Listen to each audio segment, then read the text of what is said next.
Hi, this is Angie Power Disney, continuing with the book Children for the Devil by Tim Tate, published in 1991. And we're going on to chapter 5.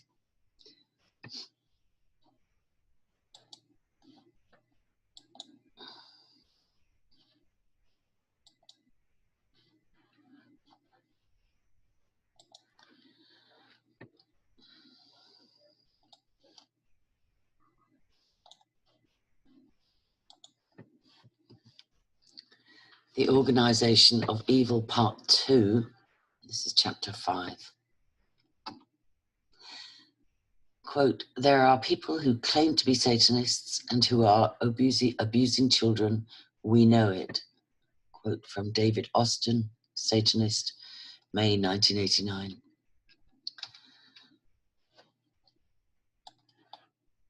On Wednesday, the 12th of August, 1987, Kelly was standing near her mother and stepfather at the PX store on the US Army Presidio base in San Francisco. Kelly was the frightened 3-year-old girl we met in chapter 2. Her stepfather, Larry, worked as chaplain at the Presidio, and she had attended the daycare center within its compound. Suddenly, Kelly ran across to Larry and clutched his leg. She refused to let go and seemed terrified. The cause of her panic was standing a few yards across the store, a stocky middle-aged man with a strange haircut and curiously raised eyebrows. Do you know that man? Larry asked her. Kelly peered out from behind his leg, but stayed quiet. Larry called to her mother, Michelle, to come over to where they were standing. With his wife beside Kelly, he asked again, do you know him? This time Kelly spoke. Yes, she said, that's Mikey. Larry and Michelle hurried their daughter out of the store. By their car, Kelly stopped and said, he's a bad man and I'm afraid. Larry bundled her into the back seat and drove the car round to the other side of the PX and towards the exit from the base.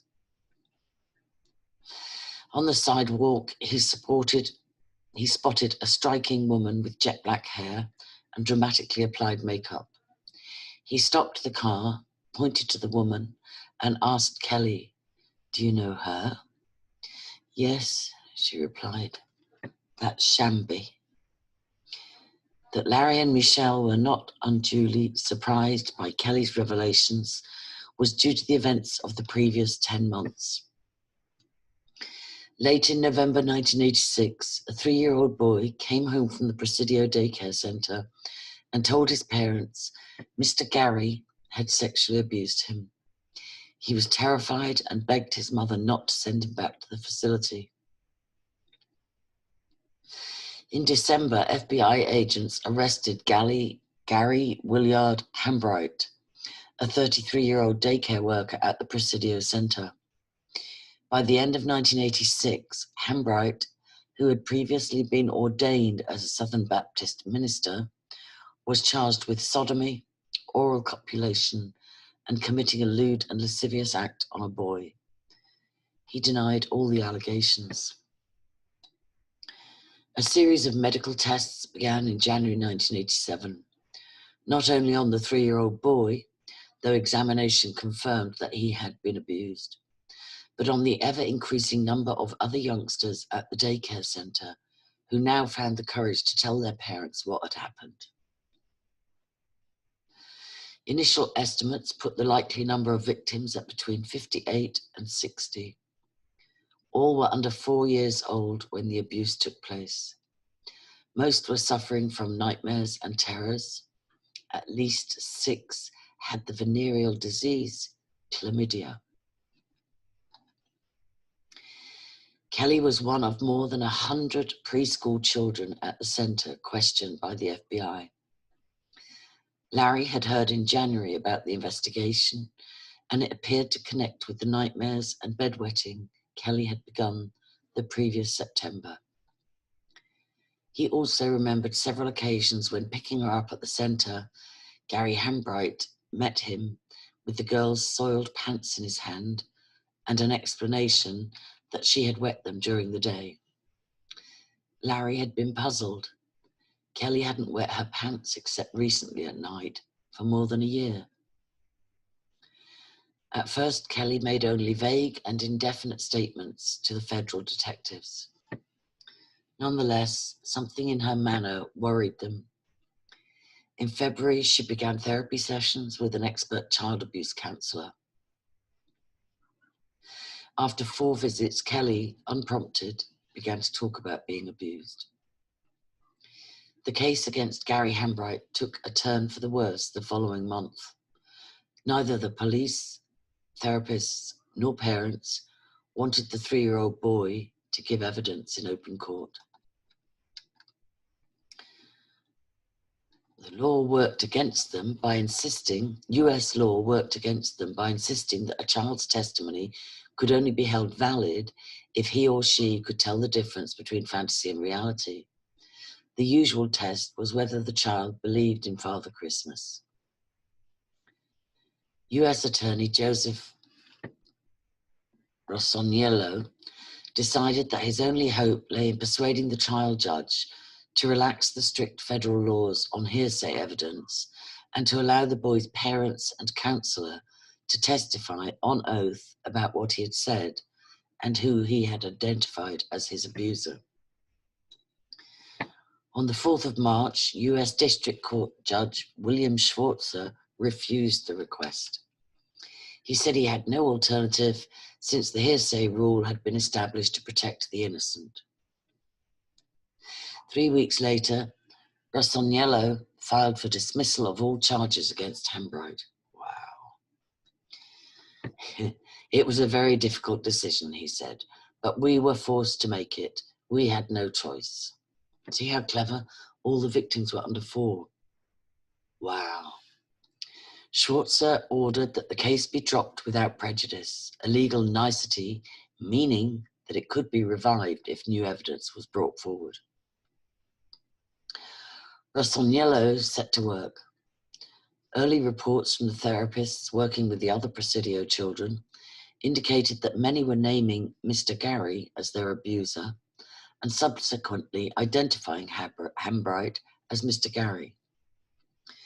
By August, the attorney was able to announce that the former Southern Baptist minister was the prime suspect for the multiple molestations, even though tests showed that he did not exhibit symptoms of chlamydia. On the 1st of October 1987, Hambright was indicted by a federal grand jury on 10 counts of performing lewd acts on boys and girls aged between 2 and 5, plus 2 further counts of oral copulation with 2 of the victims. Rossoniello was, however, facing a new problem with the case. Although the number of children involved was 58, not all clearly identified Hambright. Some, like Kelly, named both him and other adults. Worse still, the nature of the abuse allegations was changing before their eyes. Kelly had identified Hambright from a police photo lineup on the morning of 13th of August.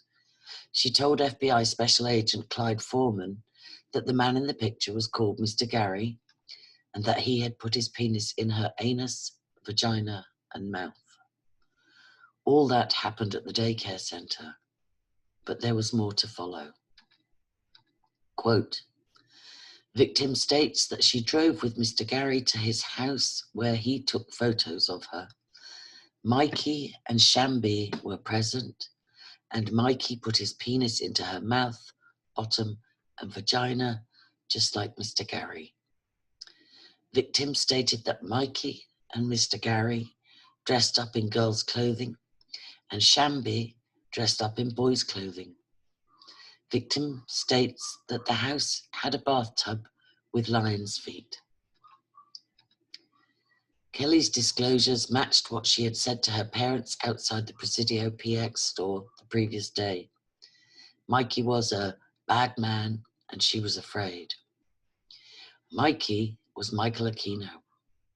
Shambi was his wife Lilith. Nor was Kelly's disclosure, the first of many, unique. Several other children, known to be victims of abuse at the Presidio Daycare Centre, had identified Mikey and Ashambi as two of their abusers. Most claimed that they had been driven off base and made to take part in what were quite clearly rituals. Over the next 2 days, Kelly provided the FBI with apparently strong testimony. She was able to identify, unprompted, one of the houses to which she had been taken. The address was 2430 Leavenworth, in San Francisco's charmingly expensive Russian Hills district. The registered occupants, Michael and Lilith Aquino. Inside the house, Kelly insisted there was a room with black walls and a cross painted on the ceiling. On the 14th of August, San Francisco's municipal court authorized a search warrant of 2430 Leavenworth. The same afternoon, Inspector Glenn Pamfiloff, a child abuse specialist within San Francisco's juvenile unit, led a raid on the house. He took away a large number of video and audio tapes, notebooks, address books, photo albums, negatives, and a computer. They took away 29 photographs of costumes, masks, and stars. He also confirmed one crucial fact. The Aquino's living room was painted entirely black. The Aquinos, like Hambright, denied any knowledge of the physical abuse and insisted that none of the Temple of Set's rituals involved children. Michael Aquino said that neither he nor his wife had ever met Gary Hambright. The FBI and San Francisco police kept their own counsel. The Aquinos were not charged with any offense. But Rossoniello and his team knew that a number of very young children with medical evidence to back up some of their claims were disclosing identical details of ritual abuse at the hands of Mikey, Shambi, and Mr. Gary. The stories involved bizarre, if potentially possible, ceremonies with chanting, the eating of feces, and the drinking of blood or urine, together with apparently impossible allegations that the abuse had happened in a place where sharks lived. What concerned him was that the children evidently believed these implausible parts of their testimony, and that each independently confirmed the other. The prosecuting team decided to use the resurrected case against Hambright to test the water. If the system could deliver a successful prosecution against the former minister, then a case might be possible against Satan's representative on earth. On the 1st of February 1988, the case against Hambright collapsed again. There had been, since the previous month, a steady reduction in the number of charges he faced, as parent after parent withdrew their children from the prosecution stand, on advice from psychologists that the trial might cause untreatable trauma for the youngsters. Mike and Joyce Tobin, parents of the 3-year-old boy whose allegations sparked the original investigation, were the last to give in. They did so reluctantly. "My concern has been for my son's welfare," Captain Tobin told reporters afterwards. "That has been my number one concern in this case, and I think this withdrawal is in my and my family's best interests." In the few cases left where parents agreed to continue, Judge Schwartzer ruled that their children's testimony was not specific enough as to dates, times, and places. Some of the victims could only give a loose timescale, ranging from several months, for the abuse they suffered. Rossoniello insisted that the case was far from over and that investigations would continue. But on the 20th... Time is a gift. When it's gone, it's gone. Time is a gift and it's gone. Sorry. Roscianello insisted that the case was far from over and that the investigations would continue. But on 20th of June, he was forced to call a halt to the 19-month federal inquiry. He bitterly criticised the federal legal system for barring children's testimony.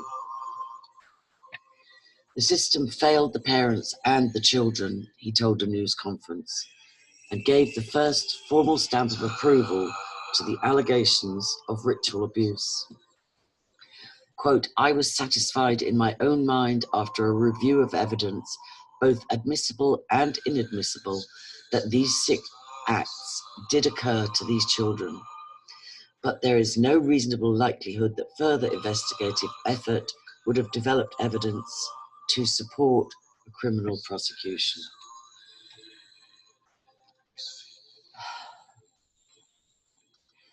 The best that Roscianello could offer the parents was a promise that the file would remain open if inactive. But the parents had other ideas. They began a multiple negligence suit against the US Army worth a minimum of $66 million. While Michael Aquino smiled with relief at the collapse of a case which could have led to his arraignment by a grand jury, a case was building that would ultimately lead to a formal recording of ritual abuse being entered on his record. Wow. The Aquinos were not, however, taking any chances. From very early in the investigations, the couple had invited network television cameras into their home, both to give interviews and to record for broadcast the interior decor of a satanic temple. The result, whether intended or not, was that all future testimony against the couple, which cited as corroboration children's recollections of the black-walled room, would be devalued. After all, the children could have seen the pictures on the screen. Only Kelly's disclosure, which predated the open house policy, was uncontaminated. The move was typical of Aquino. Despite his deliberately cultivated appearance, he looks like a cast member from the 1960s spoof horror series The Addams Family. Aquino is a dangerously clever man. His training in psychological operations and warfare has left him with a disturbing ability to remain icily calm under the most extreme pressure. It is a facade he uses as a weapon in interviews with both journalists and detectives. His wife Lilith is strikingly different. 5 years older than her husband, she is 50. This was in 1990. Lilith Sinclair was, until she met Aquino, a professional model from New Jersey. Temple of Set records do not reveal whether Lilith was her first name prior to being elevated to the Satanic priesthood. Either way, it appears a curious coincidence. In medieval Jewish folklore, Lilith was Adam's first wife, who turned into a demon after the creation of Eve. Some etymologists suggest that the name means child stealer. The couple made an odd pair. Lilith, heavily made up and dramatically dressed, is aggressive, volatile, and fiery. Aquino is the exact opposite, calm, calculating, and cerebral. The contrast was made clear when the Aquinos took part in a networked chat show hosted by Oprah Winfrey in February 1988. Michael Aquino was evidently in complete control of his feelings. His wife lashed out verbally at those who dared suggest that ritual abuse ever took place. But the tranquility restored to the Temple of Set after the failure of the federal Presidio case against Gary Hambright was to be short-lived. Prompted by the affidavits submitted by parents of the abused children, the Army quietly began its own investigations into the Aquinos. The Criminal Investigation Command of the Sixth Army, based at the Presidio, appointed a small team under the Judge Advocate General. It started in November 1988 to sift through the several hundred disclosure documents and notes of therapy sessions. Soon it had sorted out a handful which looked interesting. Quote, "We had about 6 cases where we thought looked strong enough for us to mount something against Michael Aquino. This would have been purely an army case, no criminal charges or anything like that, just the lever to have him dismissed. We began trying to interview the children. Some of the parents didn't want us to put their kids through all that again, so we were denied access. But other cases came forward and we added them to our list. In addition to the original complainant, Kelly, we found a number of children were independently identifying both Michael and Lilith Aquino as their abusers. They talked typically about being abused within a group, in the dark room, and with chanting going on. The usual things described were sodomy and oral sex, the eating of feces and the drinking of blood. But some of the kids were more detailed. They said that Lilith, Shambi, they called her, was more cruel, less controlled than Mikey. We were careful too about the way we progressed the case. In one instance, we thought we should test just how well the kids were able to recognize and identify Michael Aquino. So we made a video of several actors who were made to look like him and sound like him. Then we got them to read out bits of a transcript of Aquino's remarks on the Oprah Winfrey Show and edited them all alongside the real thing. When we showed the kids the video Identity Parade, they picked out Aquino as Mikey every time. One of the cases that came to the army investigators was that of Debbie's 2 sons.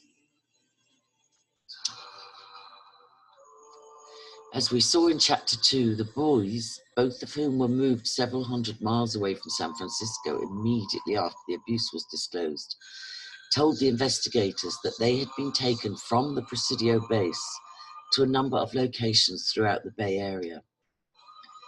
They were able to identify and show the team each site. They described in detail and with evident distress many of the classic key indicators of ritual abuse.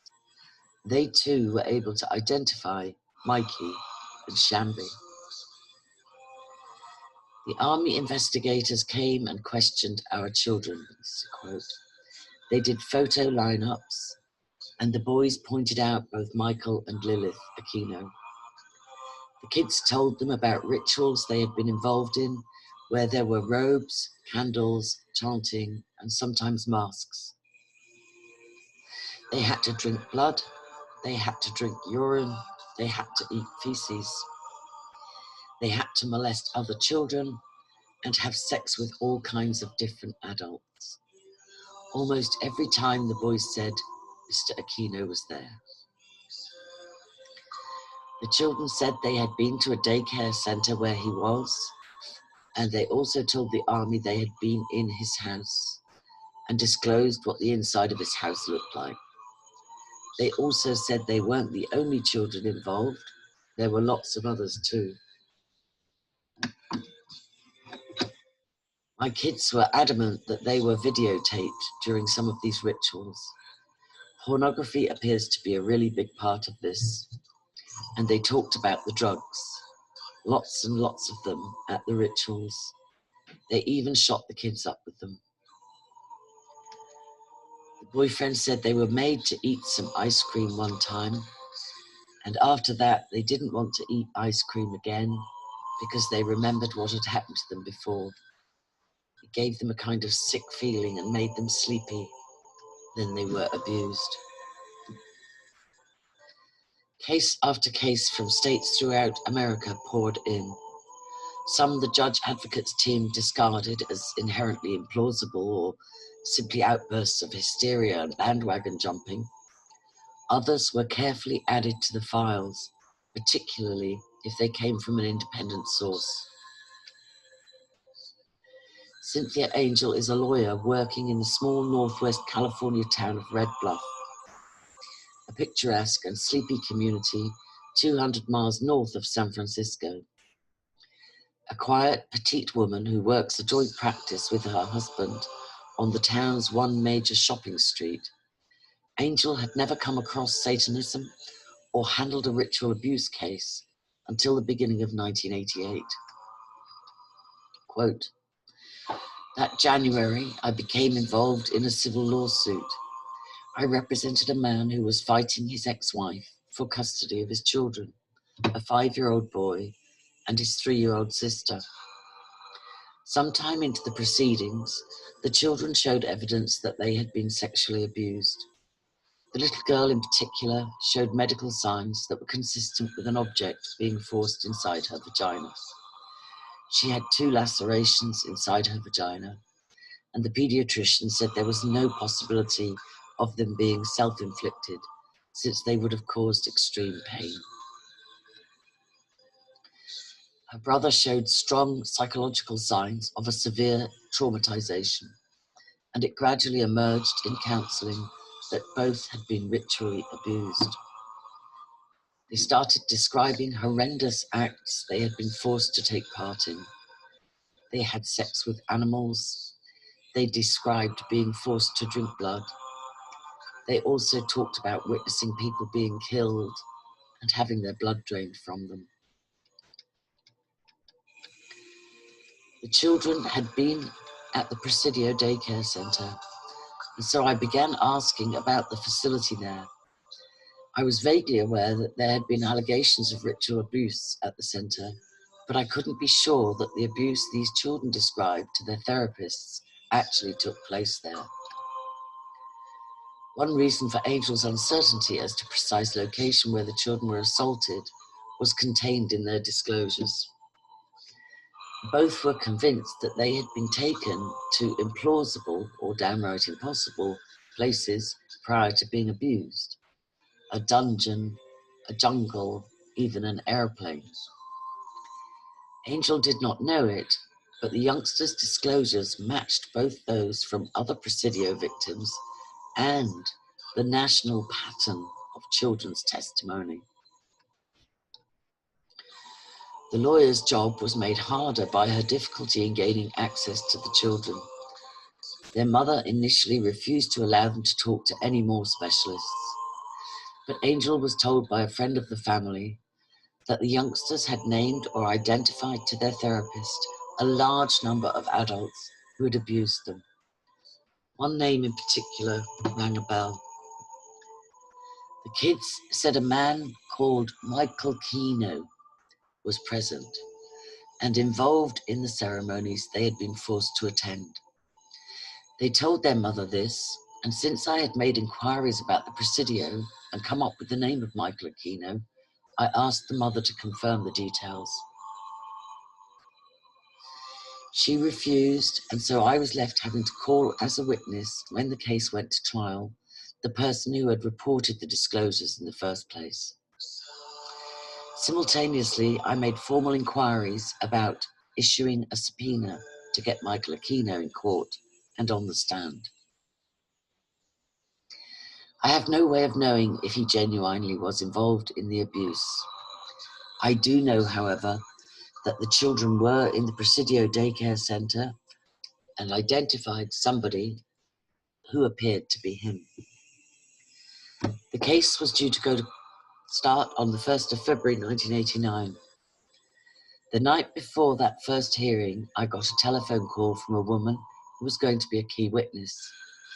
She asked me to meet her at a restaurant on the main street here in Red Bluff because she had some important information for me. I agreed, got in my car, and drove downtown. When I got to the restaurant, she wasn't there, but before I could even get out of the car, 2 men got in through the passenger side. One pointed a gun at my head and told me to drive out of town. I was made to drive about 4 miles out of town, and at that point I was blindfolded and put into a second car and driven somewhere else.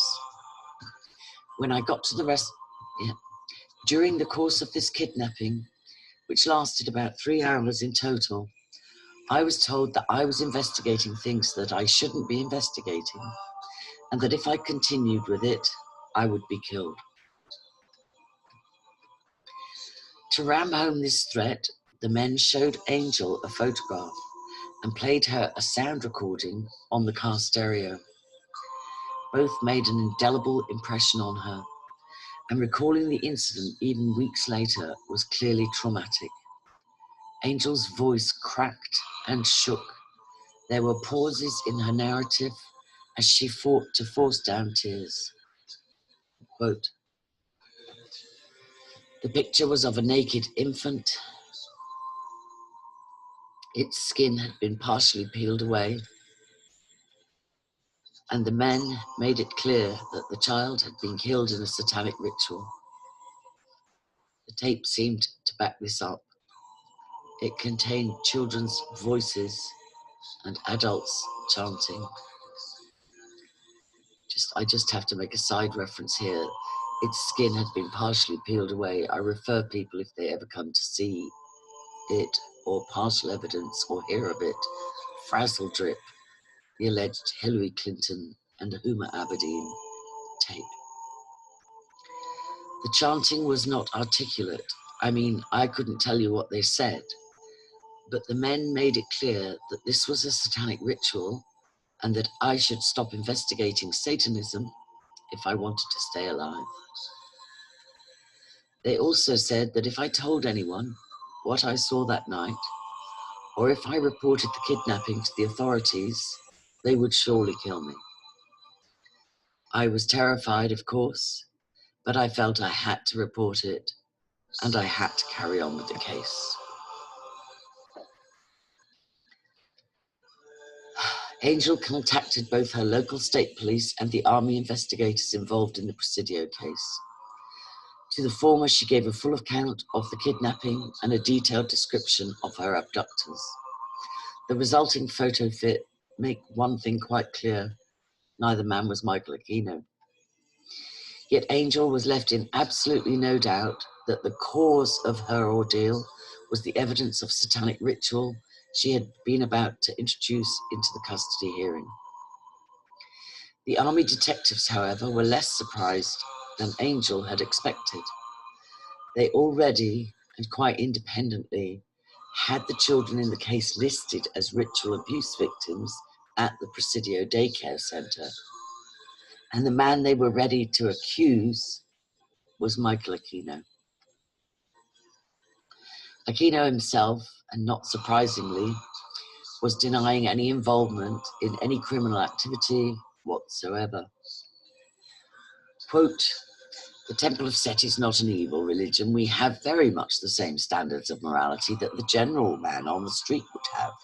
We absolutely do not advocate any criminal behavior at all. In the particular instance of the child abuse allegations against us, I think this is the example of the kind of difficulty that a religion like ours has to put up with. In the United States, there's been an epidemic of rather hysterical accusations of child abuse centering around daycare centers for some years. It started in 1983 with claims about the McMartin preschool in Los Angeles, a case we shall examine in Chapter 7, and a number of copycat cases erupted afterwards. In one of them, a US Army chaplain made an accusation of child abuse centering on Presidio at a time when Lilith and I were living 3,000 miles away in Washington, D.C. Aquino's manner and tone of voice when answering allegations of child abuse is invariably patient and painstaking, deliberately giving the impression of weary resignation at having to respond to such absurd and demeaning claims. There is, however, a chink in the Aquino armor. His statements are frequently inaccurate and misleading in small details. The army chaplain to whom he refers was Kelly's stepfather, Larry. Yet it was Kelly herself who made the allegations about Mikey and Shambi, and indeed identified them as Aquino and Lilith. He has also claimed in other interviews that at the time at which the majority of the abuse took place, he was based not in Washington, D.C., but in St. Louis, Missouri. Either way, argue Army investigators, his duties were in the Army Reserve, and therefore he was largely free to come and go as he pleased. Subsequent counterclaims made by the Aquinos in interviews over their alleged involvement in ritual abuse at Presidio are refuted by Army investigators or San Francisco police documents. Quote, Aquino, Kelly was stated by her stepfather to have been sodomized and raped, but the child has been examined by the Army Criminal Investigation Division and the child is completely untouched. Wow. Army response, a direct lie. The medical evidence shows she was sexually abused. Aquino, the chaplain, Kelly's father, made a deliberately false and malicious statement, and I filed court-martial charges against him, which are under investigation at this time, May 1989. Army response. The complaint Aquino filed was dismissed in 1988. A subsequent allegation he asked to be investigated in the summer of 1989 was also dismissed. Aquino, Kelly did not identify the house where the abuse took place, nor did she say that there was a room painted in black with a cross on the ceiling. Instead, the chaplain told the police that that is what she said. But San Francisco Police Report number 8709100025 of the 1st of September 1987 records, on Thursday, August the 13th, 1987, FBI Special Agent Clyde Foreman interviewed victim Kelly, who stated that Mr. Gary, whom she identified from a photo spread, had placed his penis into her bottom, vagina, and mouth. Mikey and Shambi were present, and that Mikey also put his penis into her mouth, bottom, and vagina, just like Mr. Gary. On Friday, August 14th, Foreman re-interviewed the victim, who stated she was filmed with a movie camera with steady lights, and that the living room had black walls and a cross painted on the ceiling.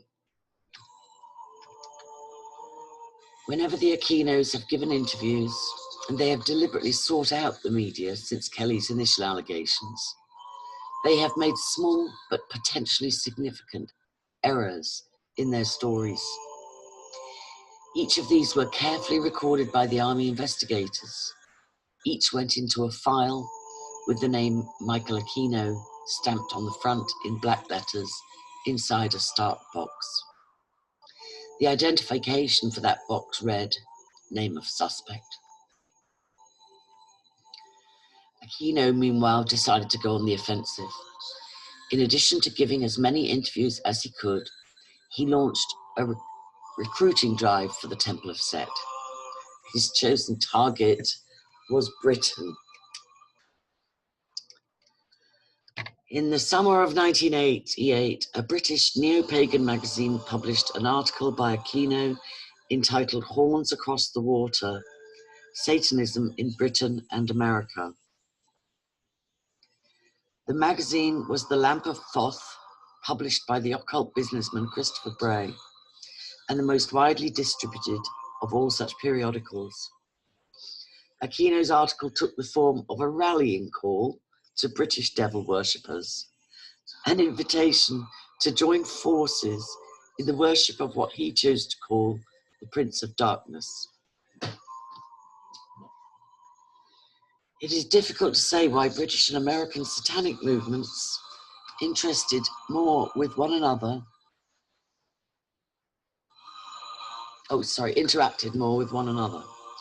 The two principal American satanic movements, the Temple of Set and its forerunner, the Church of Satan, both inherited key components of their symbolism and ritual practices from British occult predecessors.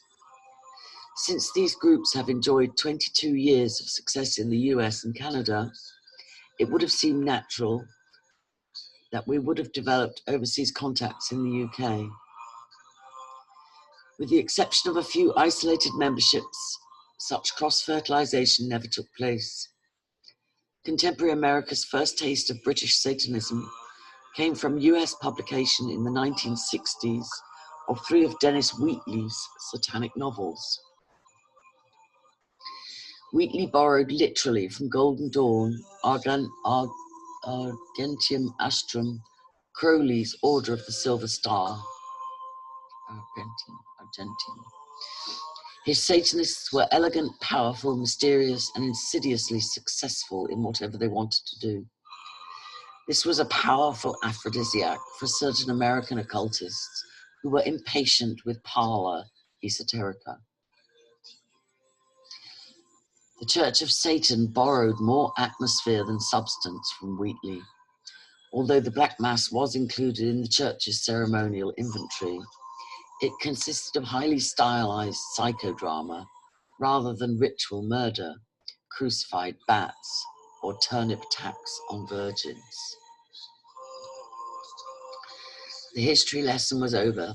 Aquino drew his readership towards the new Satanic movement, set up to replace the Church of Satan, the Temple of Set. Quote, from its founding, it has endeavored to apprehend and incorporate the principles of what Judeo-Christian culture caricatures as Satanists from all cultures and philosophical patterns of thought. While there are local groups, pylons, within the temple, similar to the old Church of Satan's grottos, the term lave coined for individual lodges, the temple is configured to function primarily on an interpersonal basis. Most of its members are geographically remote from one another, so our administrative services emphasize maximum use of the postal services. This would seem to be an ideal situation for international interaction with the UK. Each year, the temple holds a conclave where initiates can meet for business, fellowship, and magical workings. Although our autumn 1988 conclave is already set for Toronto, we are thinking of London for the autumn of 1989 event. I'll just read a note here. It's worth remembering Aquino's view of Wheatley's influence, since much of the criticism of those who accept the reality of ritual abuse is that they've been reading too much Dennis Wheatley stuff.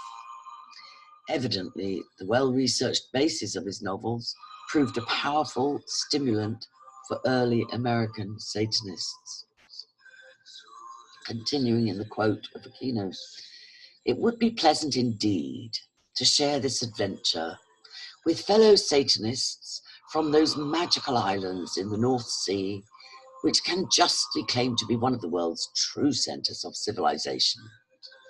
We would like to see the Temple of Set become truly international, and if British Satanists yearn for the elegant malevolence of Dennis Wheatley's Mokata, a Satanic high priest, well, we shall try not to disappoint them in that regard either.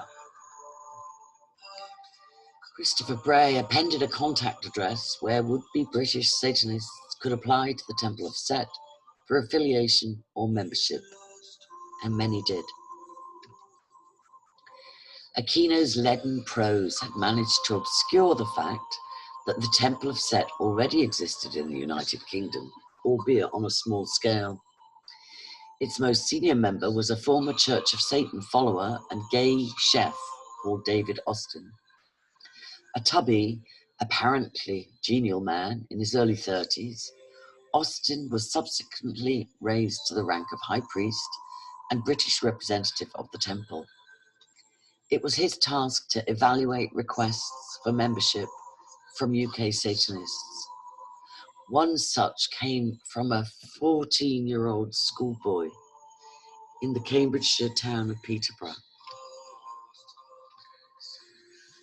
My fratry. Having recently read an article in Lamp of Thoth from the Sorcerer's Apprentice I write to you asking for information concerning your order. I am 14 years of age and a student at Undel, a celebrated English public school. I have looked into LaVey's Satanism and performed to date only one Black Mass. I am intending to use Satanism as the system for some Taoist workings. Chaos was a wild and random magical system, heavily promoted at the time through Chris Spray's Sorcerer's Apprentice bookshop, which began drawing in bits of any number of different pagan beliefs and rituals in the hope of creating something exciting. To his credit, Austin recommended refusing membership to an adolescent boy. Some of the temple's ceremonies would have required him to take part in ritual or group sex, and the age of consent for homosexuality in Britain is 21. It was in 1991. In fact, Austin is remarkably frank about the nature of Satanism, its rituals and activities of some of its adherents. Quote, "Our outlook differs in many ways from non-Satanists. On the subject of morals, for instance, we believe that everything we have, food, wine, our bodies, are there to be enjoyed as the individuals see fit, but in a responsible manner. They themselves draw the guidelines. The law, however, prohibits us from actually proselytizing to those under age. Some of our rites are sexually oriented, and in some we have a bisexual approach. The black magician looks on sex, like anything else, as a tool, a means to an end. There are, however, many people purporting to be Satanists who just play around with it. People who don't really know what they're doing, they're just in it for a quick leg over. And there are people who claim to be Satanists and who are abusing children. We know it. The trouble is that by orientation, we have to be a secret order. And there are those that know about the child abuse, but will not speak out because they fear magical retribution or even something a bit stronger and perhaps physical. Equally, I have heard of cases of human sacrifice, but in general, it's very difficult to separate truth from fiction, and I would prefer to believe it's not to believe it's true. I've actually never seen a living sacrifice, though I have been credited by the press as having seen one. I have seen mock incidents where it's done for the camera, but I've never honestly been present at one. This is Christopher Ray. Austin, I beg your pardon. Austin was the young lad that was being turned down for membership at 14. Austin's forthright acceptance of the reality of ritual abuse has earned him few friends in the occult community. You'll have to go back a bit to clarify which the names are. I'm just a bit triggered with this. But he has consistently refused to believe that his spiritual mentor, Michael Aquino, could himself be guilty. As a result, he set about the temple's membership drive with enthusiasm, and within 6 months of the Lamp of Thoth's clarion call, had attracted more than 30 new initiates. To reward him, Aquino flew to Britain to conduct a ceremony of inauguration. David Austin became Britain's first High Priest of the Temple of Set in May 1989. Aquino continued to deny the allegations of ritual child abuse, energetically denouncing them completely, if typically calmly, in an interview during this visit. Quote, "It is malice against our religion and against our church. There may also be an element of personal greed because of the staggering amount of claims that have been ventured against the US government. The Pentagon has indicated that it would accept some of the 66 million negligence claims brought by Presidio parents for their children's abuse. There is an industry which has been flourishing now for a couple of years, which seeks to profit out of the child molestation scares at daycare centres. There are large government grants to be gained by therapists who succeed in terrifying parents into thinking that their children have been abused. There are reputations to be made by prosecutors who jump upon these cases to move them forward. There have been a great many innocent people, many of whom have absolutely nothing to do with Satanism, who have had their lives and reputations ruined because of this epidemic. The parents have had their lives wrecked just for the malicious satisfaction of a relative few who seek to profit from these things. You have a terrible witch hunt going on, and it's a witch hunt in the classical sense. We do not advocate anything evil. We never have. We have never stood for that, and why anyone would want to do evil in our name escapes me. If it's a question of making a public statement, here we are to make it. We do not advocate child molestation. We do not advocate evil of any sort. We do not advocate anything which is destructive or criminal or degenerate. How then to explain the quite clear disclosures by many of the Presidio children to their therapists, which placed both Michael and Lilith Aquino in satanic ceremonies involving severe sexual abuse? What of the curiously timely threats made to Cynthia Angel and the circumstances of her abduction? Lilith Aquino pointed a blood-red fingernail and spat out her answer. It's that kind of stuff which is causing all the misery. These are the kind of people who are actually abusing their children. They take these children, they put them into therapy, they drug them through all kinds of lurid sexual details that they indoctrinate them with. You have a young child who will come out of that experience destroyed, psychologically messed up, and they are the true abuser. These are the people who should be investigated.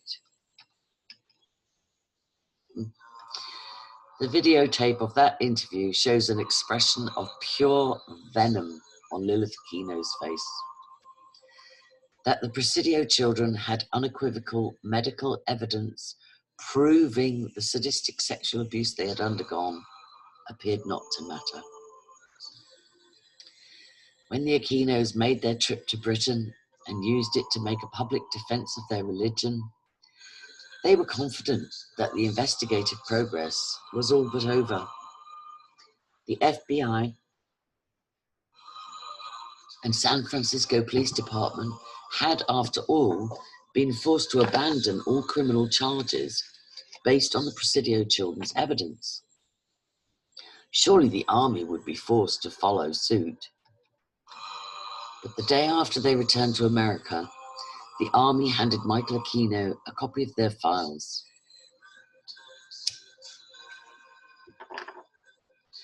The Judge Advocate General's team had decided to use a process known as tilling or titling to deal with the case.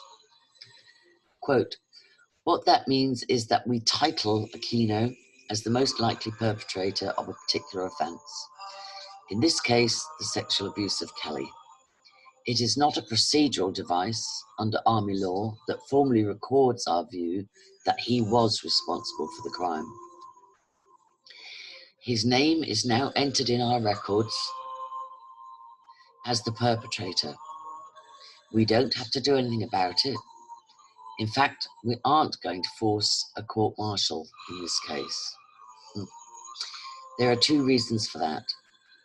The first is that it would not be good for the kids to have to go to court now and be cross-examined.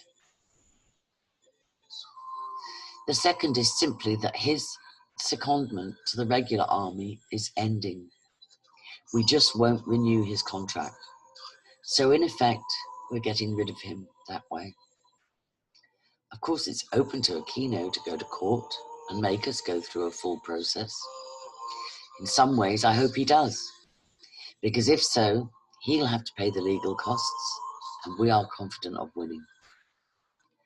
Our investigation showed that he definitely did abuse Kelly.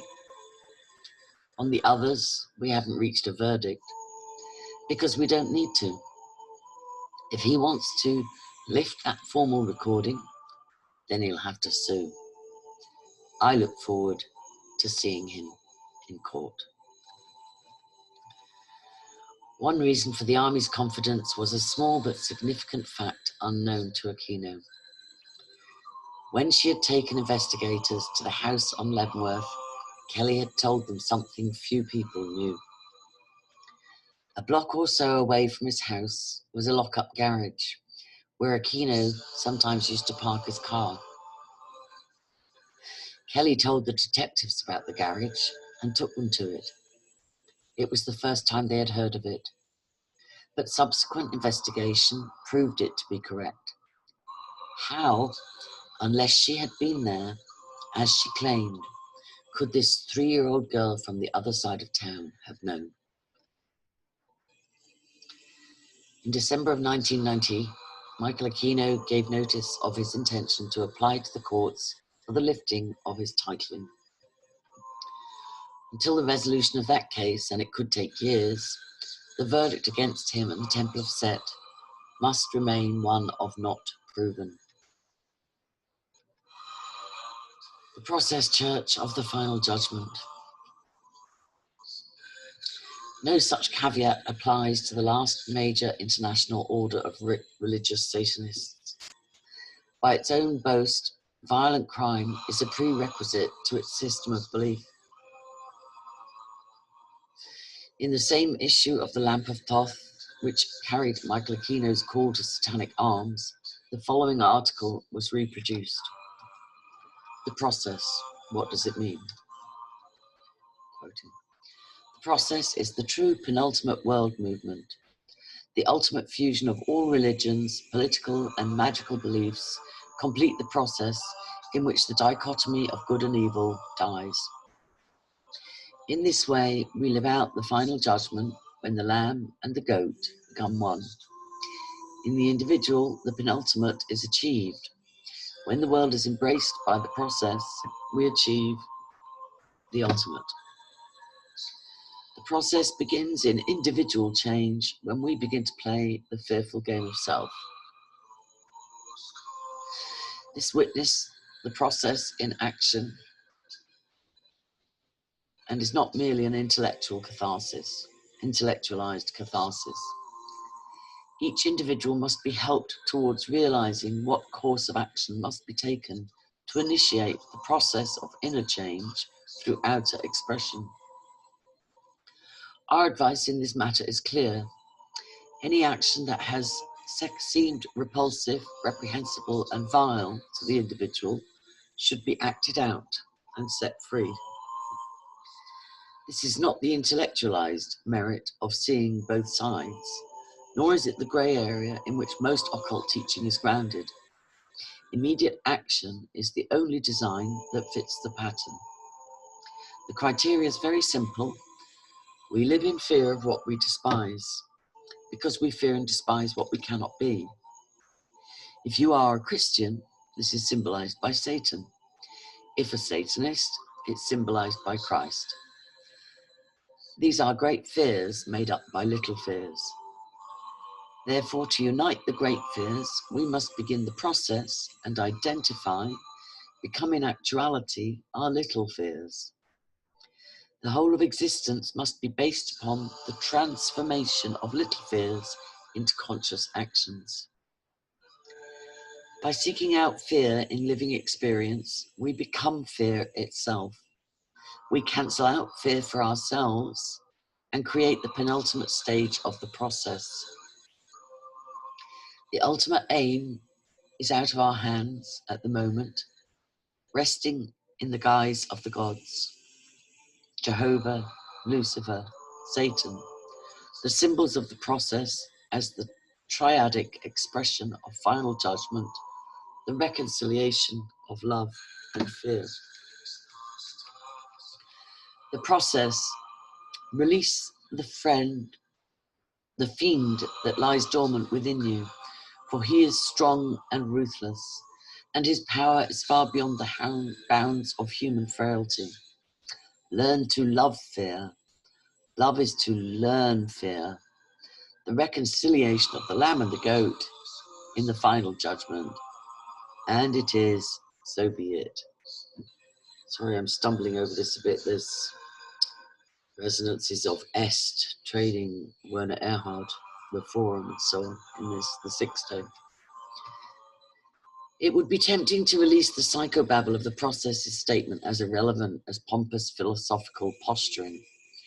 Tempting certainly, but dangerous also.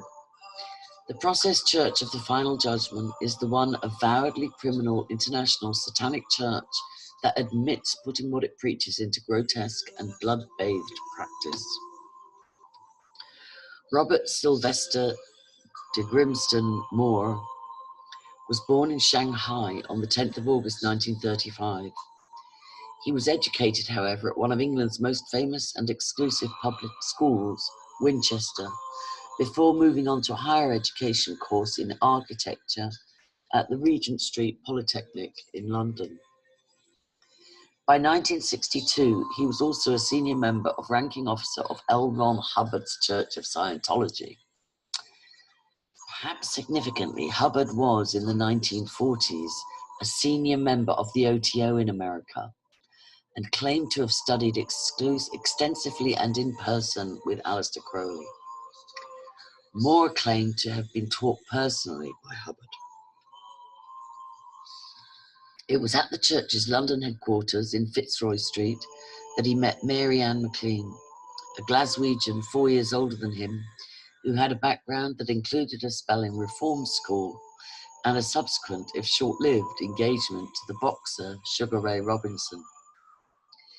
When she and Moore met, McLean was working as a nightclub hostess on the fringes of the Christine Keeler circle. One boyfriend was Dr. Stephen Ward, whose interest in the occult was deep and long-standing. That same year, McLean and Moore set up an informal society of like-minded people to practice a type of group counselling known as compulsion therapy. The idea was to examine the motives for and reasons behind a wide variety of compulsive behaviour. It quickly became clear that the mental exercises involved were at odds with the demands of Scientology. In 1963, they left Hubbard's church and began turning the therapy group into their own fledgling religious organization. The Process Church of the Final Judgment was the result. It adopted a dualist theology remarkably reminiscent of Catho-Gnosticism, even to the point of worshipping two apparently rival deities, God and Lucifer. Reincarnation was added to the parcel of beliefs adopted by the group, but it was a particularly warped and twisted view of the traditional concept. Above all else, the process believed in free choice. Each individual member of the human race, the church preached, was responsible for choosing his or her own fate. McLean argued, for example, that the Jews in Germany chose to go into the gas chambers during the Holocaust. And so it was with reincarnation. Anyone with a birth defect, according to Moore and McLean, had it in a previous existence and chose to retain it in their new persona. In the London of the early and mid-60s, the process's concept of total freedom of choice and the license which accompanied it was an attractive and heady philosophy. Young beatniks, bikers, and dropouts, the idle rich, who would later be known as the beautiful people, the disturbed and the deranged, all flocked to Moore's new religion.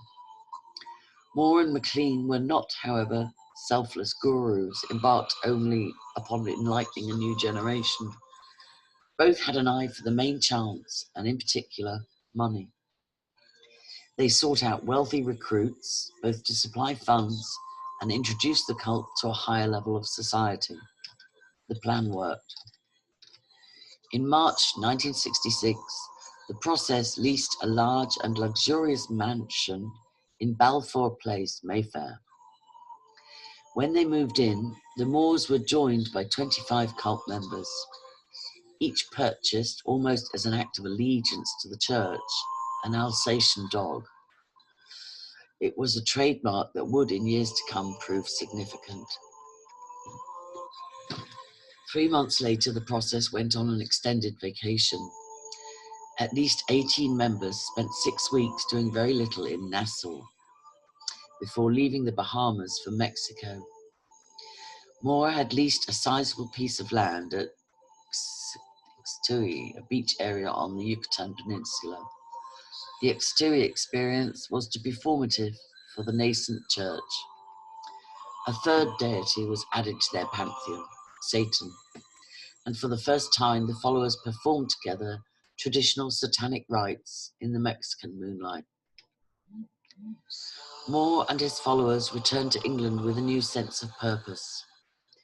In order to spread the word, he decided to open the house to the public and to found a magazine to propound its theology.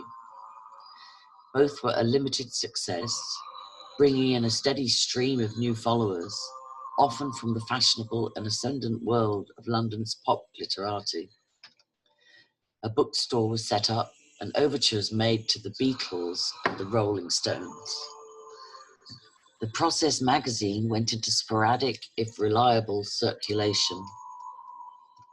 For the cover of one issue, Marianne Faithfull was photographed, naked and apparently dead, clutching a rose. Nor did Moore rely only on the magazine to preach his theology. In 1967, he published the first of 3 books, As It Is. In it, amid the abstract and psychedelic language of the me generation, Moore spelt out a relatively clear philosophical line. Christ said, "Love thine enemy." Christ's enemy was Satan, and Satan's enemy was Christ. Through love, enmity is destroyed. Through love, saint and sinner destroy the enmity between them. Through love, Christ and Satan have destroyed their enmity and come together for the end. Christ to judge and Satan to execute the judgment.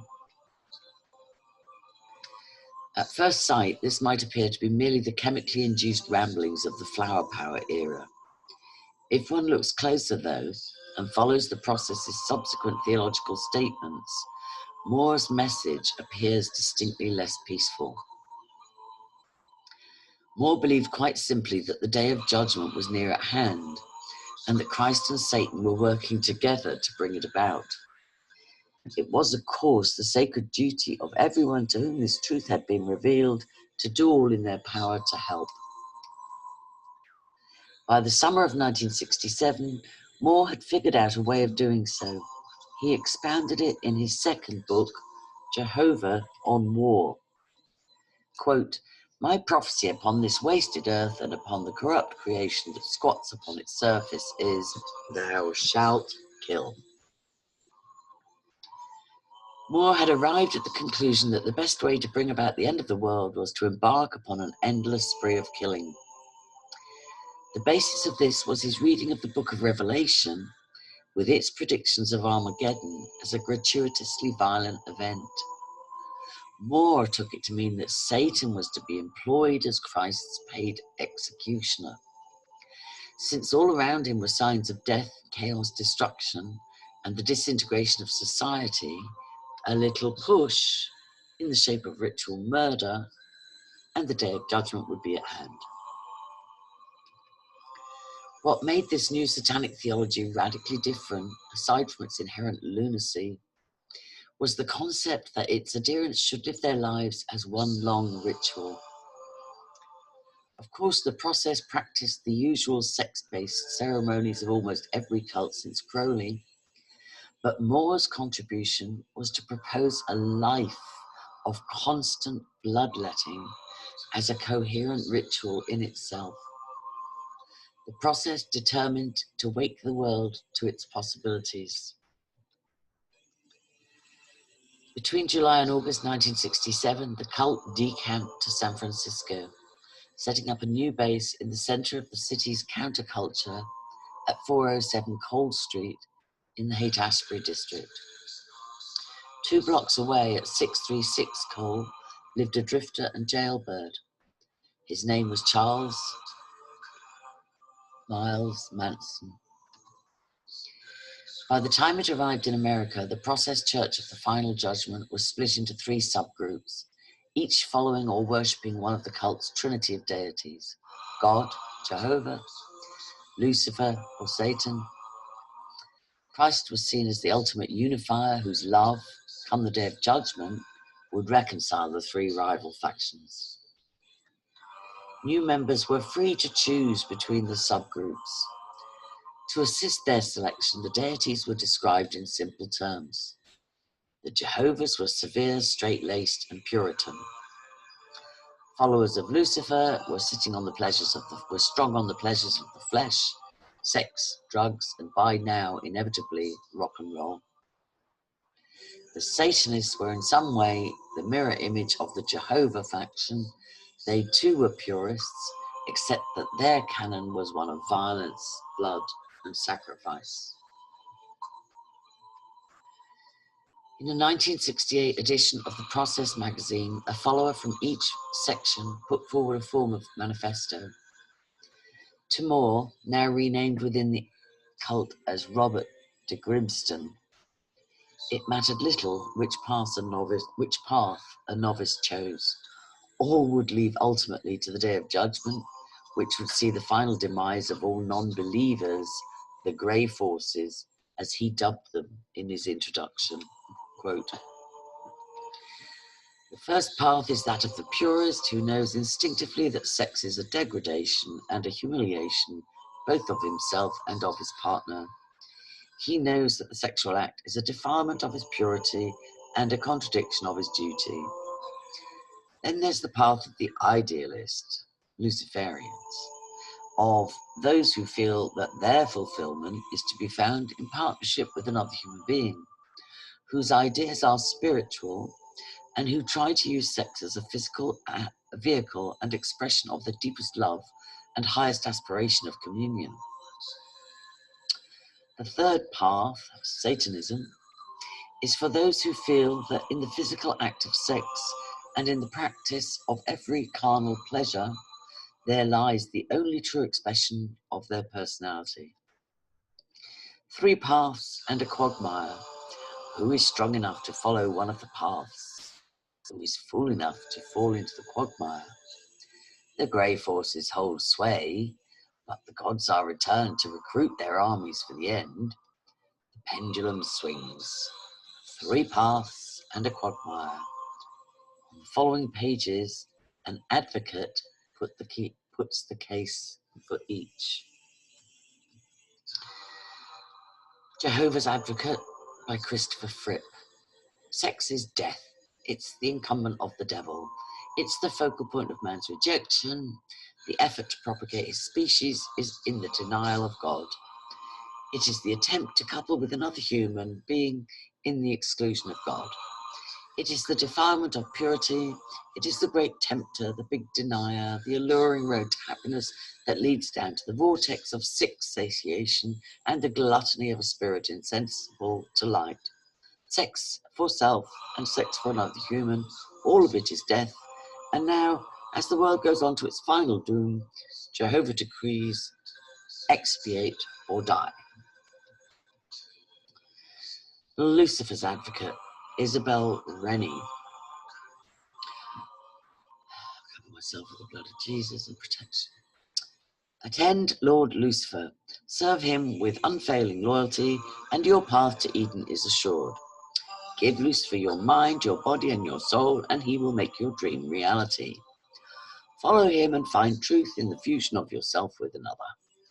Follow him and stand proud beside your counterpart, whom he shall give you. Let him wash away all pointless guilt, all worthless fear, all futile shame, rid you of all embarrassment and the crippling bonds of self-restraint." Satan's Advocate, Mendez Castle. Look out for that cover. Come then to a room all draped in black. Coffins line the walls. On marble slabs, like bodies in a morgue, lie several naked women, alive yet painted to seem dead. You feel the atmosphere of death as you stroke the woman and then lie upon her. Or would you rather death itself? Come then, a cemetery, still night, but this time no one but you and a woman of your choice.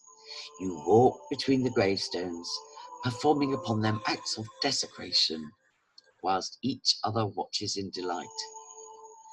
Or is your place within a ruined church high on a hill, no glass in the tall slotted windows, but perfect for the celebration of the Black Mass? The priest in midnight garb, the congregation, men and women, unclothed except for the blood-red masks upon their faces, stand silent, waiting for the presence of their Lord and Master, Satan. A naked girl, fair-haired and in the very prime of youth, lies like a human sacrifice upon the altar. Take your choice, indulge, explore the limits, leave nothing out, and use every means of sharpening the senses.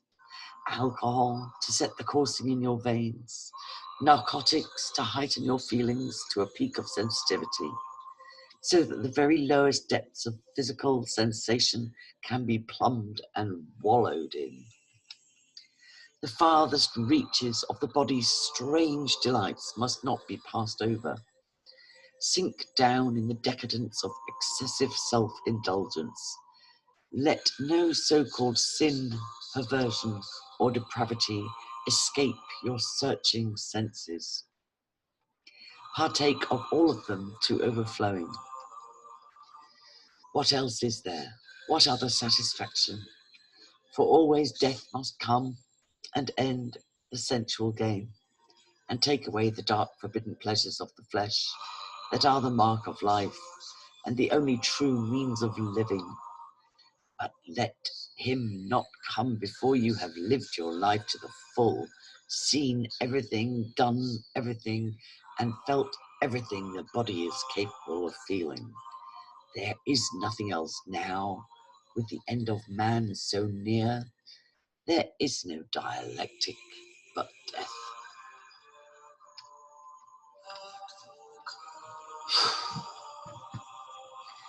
Those excerpts were printed in the Process magazine number 4, first published in March 1968.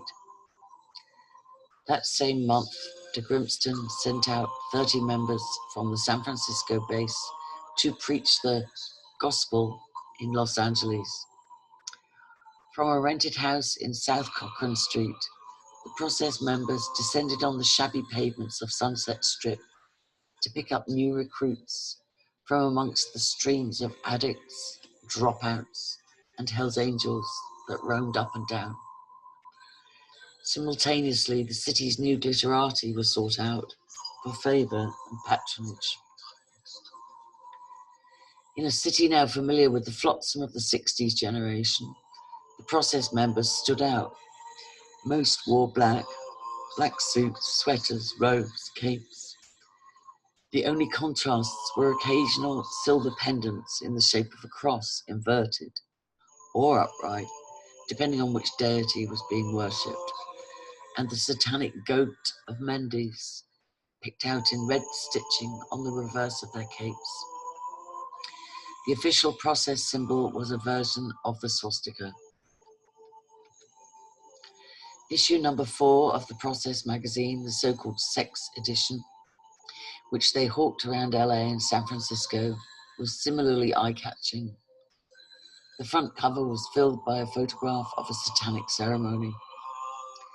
Beneath, an inverted cross, hooded celebrants surrounded a naked girl spread-eagled on an altar.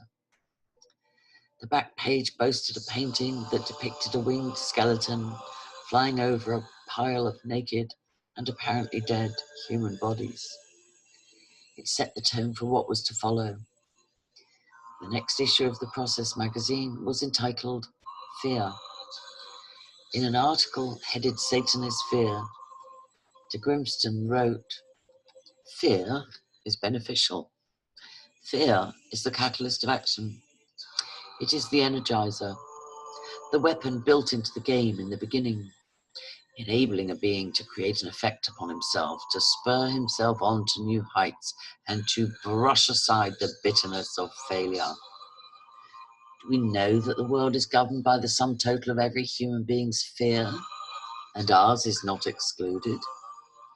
And do we know that wars and rumours of wars mount up in an ascending spiral of violence and potential violence as the fear in the hearts of men intensifies? And do we know that the only one thing ensures the escalation of the spiral of violence and destruction, our own unwillingness to recognize the full extent of our fear and its effects, our fear of fear? The solution to this paranoid fantasy was, in De Grimston's mind at least, for people to confront their fears by doing whatever it was they were afraid of. By seeking out fear in living experience, we become fear itself. De Grimston's increasingly violent theology attracted a large number of converts. The Process Church, for all its iconoclastic anarchism, was divided into 6 hierarchical levels: acolyte, initiate, messenger, prophet, priest, and master. Together they formed what de Grimston chose to call the family. And when, upon retaining the rank of messenger, the follower was given a temple name, these too were deliberately based on the family unit. There would be brothers, sisters, and fathers, though curiously, never any mothers.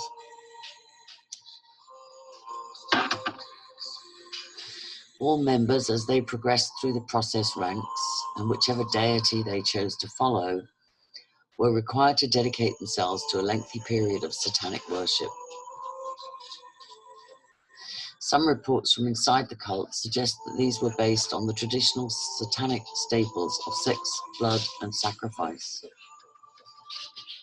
Among those who were quickly attracted to the process and its mind-warping theology was the drifter from down the block in San Francisco, Charles Manson. Born on the 12th of November 1934 in Kentucky, Charles Miles Manson, or Millis Miles, I don't know, was the illegitimate product of a union between a nomadic and petty criminal mother and a self-styled drugstore cowboy father.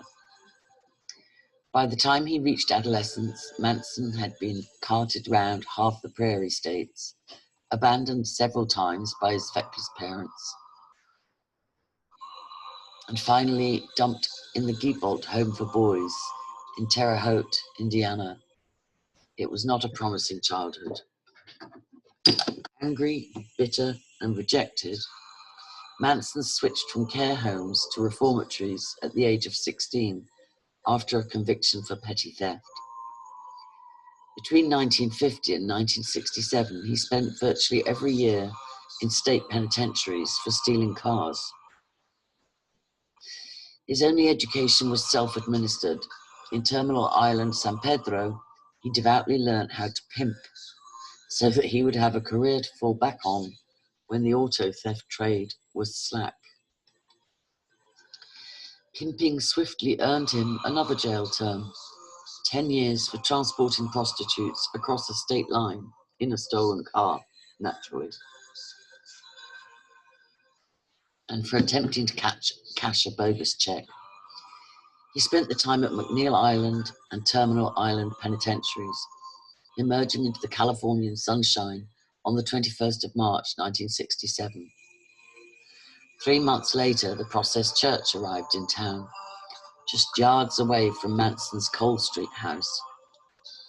He had already enthusiastically embraced the ambience of San Francisco during the summer of love. Quote, pretty little girls were running around every place with no panties on or bras and asking for love. Brass and hallucinatory drugs were being handed to you on the streets. It was a different world then. than I'd ever been in, and one that I believed was too good to be true. I didn't run from it. I joined it and the generation that lived in it. Part of that generation was the process. By summer 1967, Manson was beginning to formulate a wild and drug-addled philosophy based on hatred, revenge, and sex. He and de Grimston were naturally drawn together. The result was the evolution of Manson's philosophy into archetypal process theology.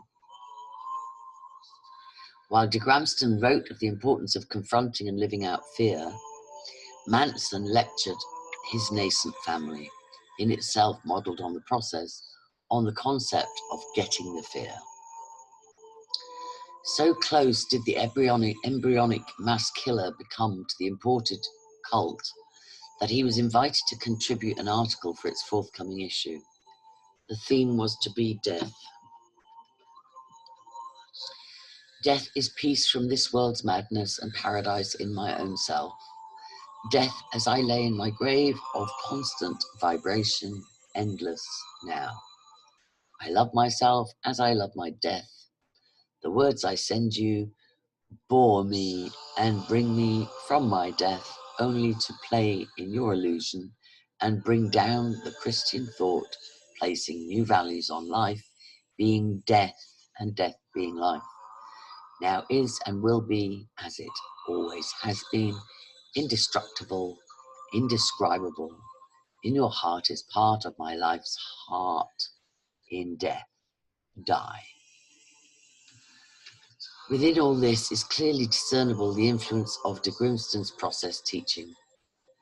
Throughout the autumn of 1967 and until 1968, Manson, together with his family, was inseparable from the process church. When it decamped to Los Angeles, so did the Manson family. When it courted pop stars like John Phillips of the Mamas and the Papas, so did Manson. When it preached violent sacrifice, based on the book of Revelation and aimed at ushering in the day of judgment, so did Manson. The evidence was clear to Vincent Bugliosi, the deputy district attorney ultimately assigned to prosecute Charles Manson for the multiple murders in Hollywood during July and August 1969. Quote, Manson's link with the process is fascinating. There is fairly persuasive evidence that he borrowed some of their teachings. I'm inclined to think that his contact with the group probably occurred in San Francisco in 1967, at a time when his philosophy was still being formulated, in view of the many parallels between Manson's teachings and those of the process as revealed in their literature. Both preached an imminent, violent Armageddon, in which all but the chosen few would be destroyed.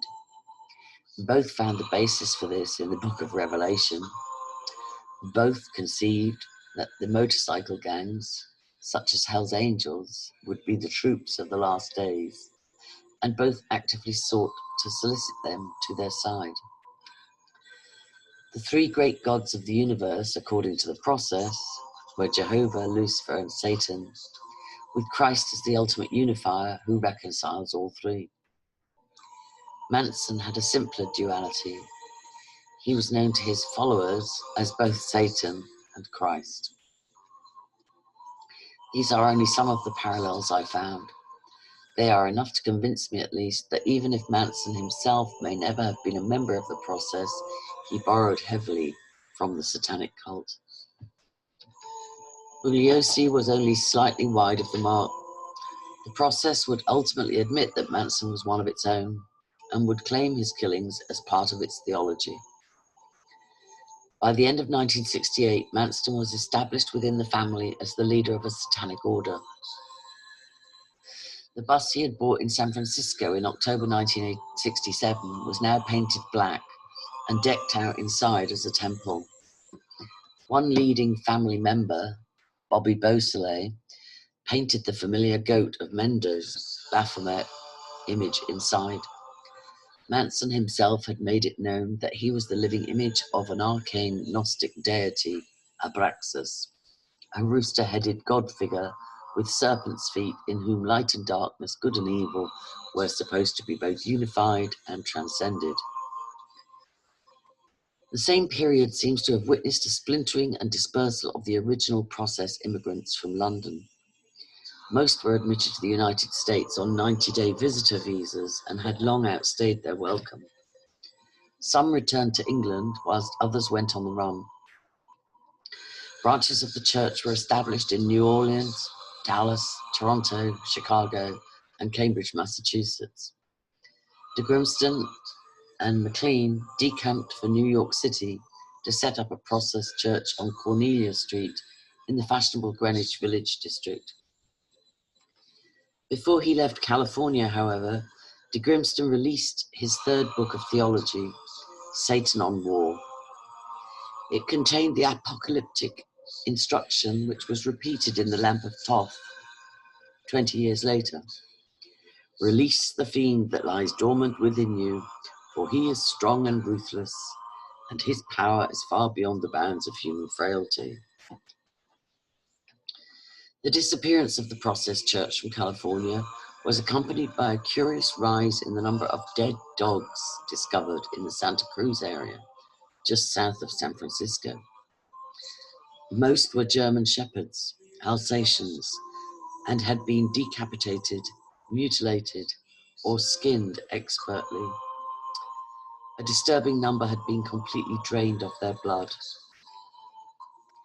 Santa Cruz police were at a loss to explain the incidents until a man called Stanley Baker was arrested and charged with a murder from out of state. According to California law enforcement records, Baker had a 2-year sentence response to his caution upon arrest. I have a problem. I am a cannibal. He had a 2-sentence response to his caution upon arrest. I have a problem. I am a cannibal. A subsequent body search revealed a multitude of occult designs, including a swastika tattooed on Baker's torso and a small leather pouch. Inside was a human finger bone. Baker calmly told the somewhat disturbed detectives that the finger bone belonged to his recent victim, whom he admitted killing. Worse, he had cut out the man's heart and eaten it in a satanic ritual. He claimed to have been recruited in Wyoming into a splinter group formed from the remnants of the California process. He had taken part in rituals based on blood, frequently provided by the sacrifice of dogs, and had come to California to receive new religious instruction from its leader. The group called itself the 4P movement, or 4P for short, 4Ps for short. Its leader was known as the Grand Shingon, who Baker alleged was a prominent and wealthy doctor or business executive living in Los Angeles. The description doesn't fit either de Grimston, by now in New York anyway, or Charles Manson, though strangely, family members referred to Manson repeatedly as the Grand Chignon. Manson, in any event, had yet to embark on the killing spree in Hollywood's luxury mansions, but the similarities between the two groups are too great to be easily discounted. Baker provided other useful insights. The Shingon Process offshoot group had split in two during the early part of 1969, with a breakaway faction claiming that there was too much emphasis on blood and sacrifice and too little on good old-fashioned satanic sex. The sacrificial specialists, headed by the Grand Shingon in LA, were apparently concerned about mobility. Baker told the Santa Cruz detectives that the group possessed a portable carved wooden altar, a specially designed sacrificial knife with 6 blades, and a movable crematorium to dispose of its victims' bodily remains. He also led them to another member, a biker, who independently confirmed the initial testimony, but was unable to provide any identities of the leaders. The Baker evidence tends to suggest that when the process dispersed from California, Its already violent teachings were spread across the states, and in some cases modified slightly. This would certainly fit in with the activities of Manson and the family. Cielo Drive is a narrow and secluded street in the multimillionaire residential belt of Beverly Hills, just north of the squalid urban sprawl of Los Angeles. In the expensive and extremely private houses of this part of Hollywood live the rich and famous of the film and music worlds. Late on Friday, the 8th of August, 1969, a battered yellow and white Ford saloon cruised slowly up to number 10050. Inside the house were Sharon Tate, a 26-year-old blonde actress, Jay Sebring, Hollywood hairstylist and drug dealer, Wojciech Frykowski, a 32-year-old playboy, Abigail Folger, 25 years old and heir to the Folger coffee retailing fortune, and Stephen Earl Parent, an 18-year-old high school graduate. Parent was the first to die, shot as he drove away. Wojciech Frykowski awoke to find a .22 caliber buntline special pointing at his head. The man holding it said, "I'm the devil. I'm here to do the devil's business." The man was Charles Tex Watson. In the ensuing minutes, he, Patricia Krenwinkel, and Sadie Mae Glutz were involved in an orgy of apparently motiveless killing. All the occupants of 10050 Cielo Drive died either by hanging, stabbing, or gunshot wounds, all delivered with seeming detachment by the intruders. Sharon Tate was 8 months pregnant. Sadie Mae Glutz and Patricia Krenwinkel held her down while Watson stabbed her to death through the stomach.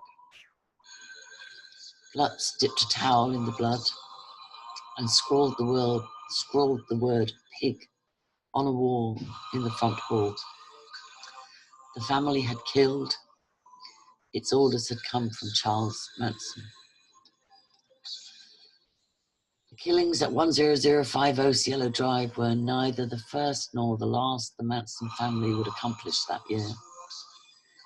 10 days earlier, Manson, Glutz, Mary Brunner, and Bobby Beausoleil had slaughtered a 34-year-old music teacher and drug supplier called Gary Hinman at his house on Old Topanga Canyon Road, Los Angeles. Although ostensibly a drug-related dispute that led to murder, the family left its trademark. One of them scrawled "political piggy" and drew a crude version of the clenched fist symbol of the militant black power group, the Black Panthers. The messages were inscribed in Hinman's blood. 24 hours after the killing of Sharon Tate and her house guests, the family struck again. At around midnight, the yellow and white Ford pulled up outside 3301 Waverly Drive in the Los Feliz district.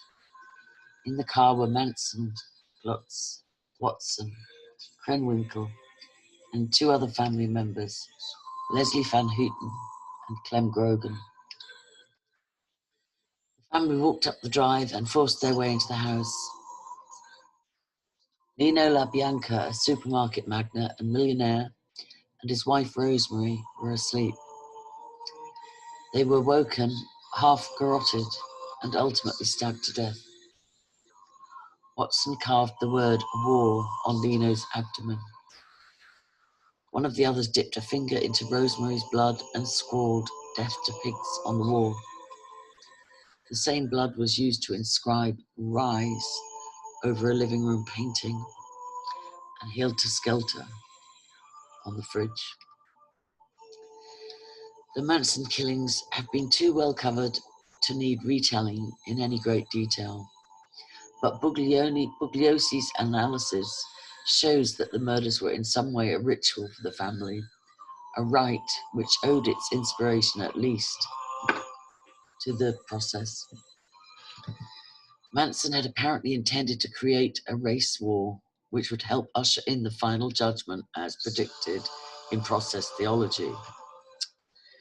To this end, he attempted to implicate the Black Panthers in the belief that there would be a violent backlash from the neo-Nazi movement, leading to bloody confrontation. This matched the transcript of an interrogation conducted by LAPD of a former process member connected with 2 motorcycle murders, neither of which involved either Manson or the church.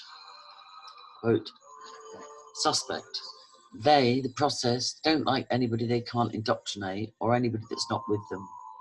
They are just totally against what they call the grey forces, the rich establishment or the Negroes. Detective, why don't they like Negroes?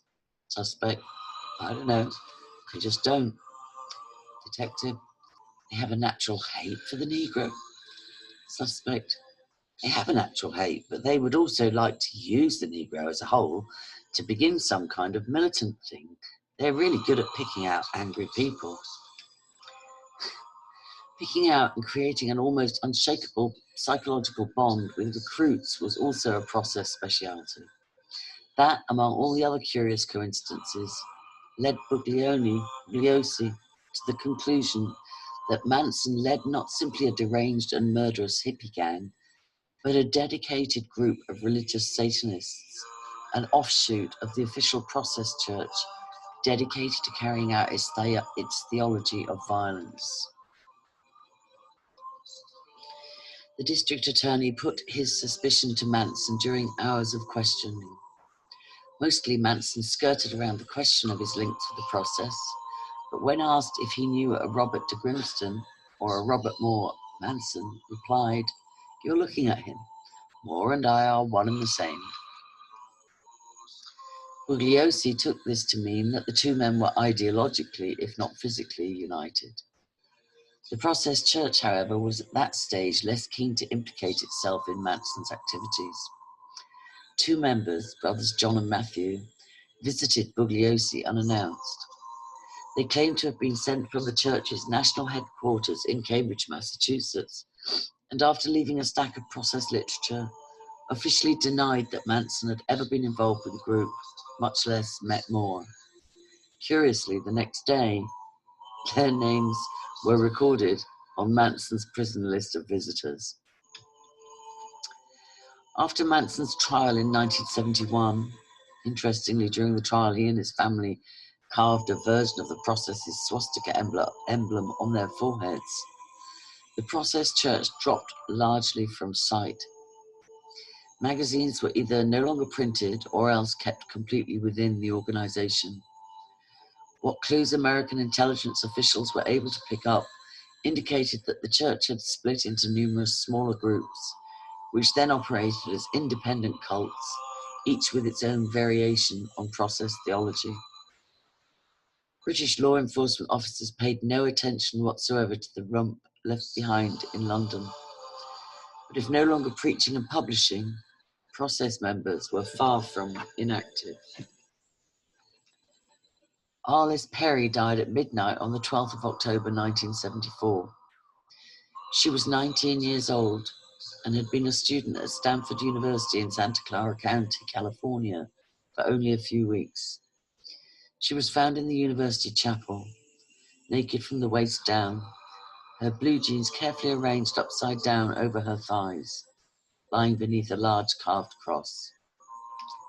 A 30-inch candle had been rammed into her vagina, another propped between her breasts. She had been choked, beaten, and stabbed with an ice pick behind the ear. None of this information was made public until 1988. 11 years earlier, on the 24th of October 1979, a convicted murderer incarcerated in Attica Correctional Facility tore a chapter out of a book, wrote a note in the margin, and mailed it secretly to a detective he trusted. The book was a standard work on witchcraft and Satanism. The chapter concerned the occult connections of Charles Manson. The note read, Alice Perry, hunted, stalked, and slain. Followed to California, Stanford University. The killer who wrote that chilling inscription was Richard David Berkowitz. To most American citizens, he was a mass murderer better known by his press pseudonyms, the 44 Caliber Killer or the Son of Sam. Berkowitz was born on the 1st of June 1953 and placed for adoption almost immediately by his Jewish mother. A solitary, shy boy, set apart by the knowledge that he was adopted, Berkowitz grew up in the Co-op City area of the Bronx. During army service in Korea, he renounced Judaism and turned to Christianity for comfort, registering as a Baptist. The conversion did not last long. By 1975, his adoptive father, Nat, realized that David was in deep psychological difficulties. Always aloof, he had become convinced that he could hear demons' voices in his head. It was at this vulnerable point in his life that Berkowitz was introduced to Satanism.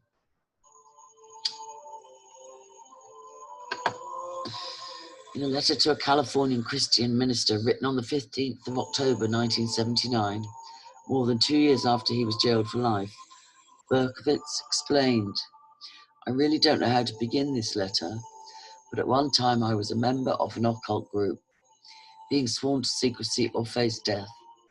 I cannot reveal the name of the group, nor do I wish to. This group contained a mixture of satanic practices, which included the teachings of Aleister Crowley. It was, and still is, totally blood-orientated, and I am certain you know what I mean. The Coven's doctrines are a blend of ancient Druidism, the teachings of the secret order of the Golden Dawn, black magic, and a host of other unlawful and obnoxious practices. These people will stop at nothing, including murder. They have no fear of man-made laws or the 10 Commandments." By this point in his 36-year life sentence, Berkowitz had become a relatively prolific letter writer. As is common for life-term murderers, many of those who contacted him were evangelical Christians anxious to save his soul, though ignorant throughout of his involvement with Satanism. It is not uncommon for men facing lengthy sentences to succumb to such religious blandishments. Had Berkowitz done so, his uniquely detailed letters would have been open to dismissal as the zeal of the converted. As it was, they specifically rejected Christianity. Quote, "A woman who lives on the West Coast has been counseling me," he wrote to a second minister. "She is a Christian. To be honest, I'm not." What the Berkowitz correspondence revealed was his involvement with an offshoot of the Californian Process Shingon group, set up around the time of, and indeed involving, Charles Manson and his murderous family. Berkowitz joined a subgroup based in New York in 1975, 6 years after Manson's arrest, and 12 months after Alice Perry died in a chapel at Stanford University. In a letter dated 25th of October 1979, sent to a lawyer who had previously questioned him about his involvement with Satanism, he outlined the group's nature and practices. Quote, "You asked about Satanists. I'm not talking of thrill seekers who hang on to and join every anti-establishment group which comes along. I'm not talking about those who remain on the fringe of such groups. My letter's in reference to the elite and dedicated hardcore members of occult groups. You see, these people cannot be taken lightly. Please try to understand their philosophy of life and society. They have no fear of man-made laws, nor for the laws of God. To them, murder comes easy. Being anti-God, they love nothing better than a good kill. These people will stop at nothing in order to fulfill their desires. They have the complete ability to elude the police and cover their tracks completely. Many members of these hidden and secret groups are participating of their own free wills. Others aren't, yet they are. They are there to obey every command and complete every task without question. Lost souls, half-mad zombies they are. They hate God. I'm not talking about common criminals. They are people who will follow a chosen lamb throughout the ends of the earth. I'm serious about this. There's no reason why I shouldn't be. Satanists, genuine ones, are peculiar people. They aren't ignorant peasants or semi-illiterate natives.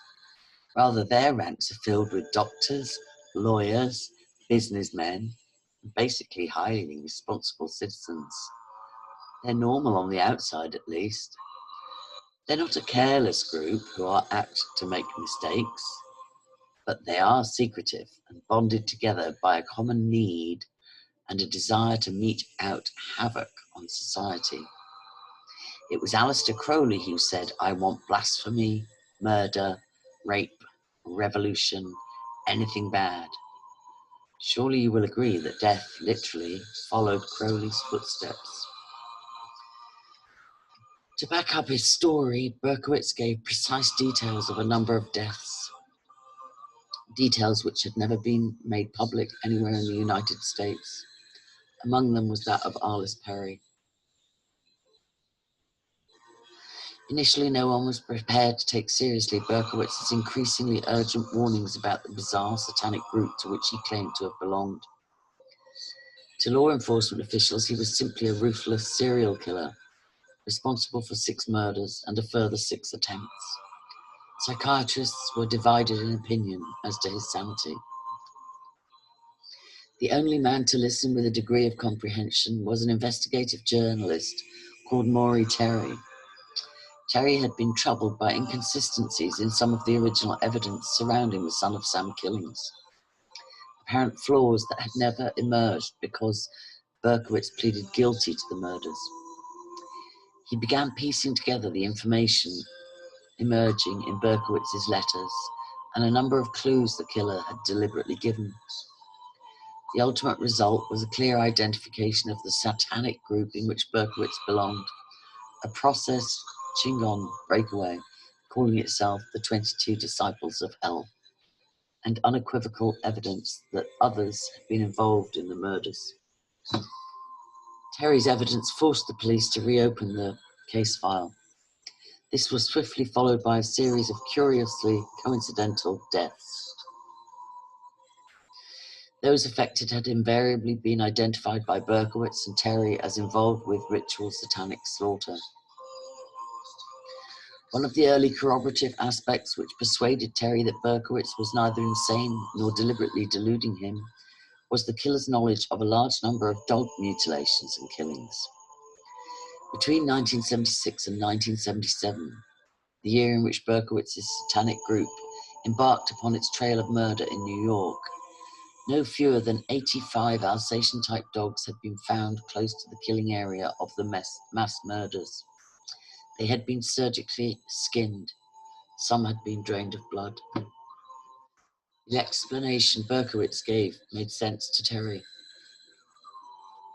The dogs were used in rituals by the group to which he belonged. Their deaths had been part of satanic ceremonies.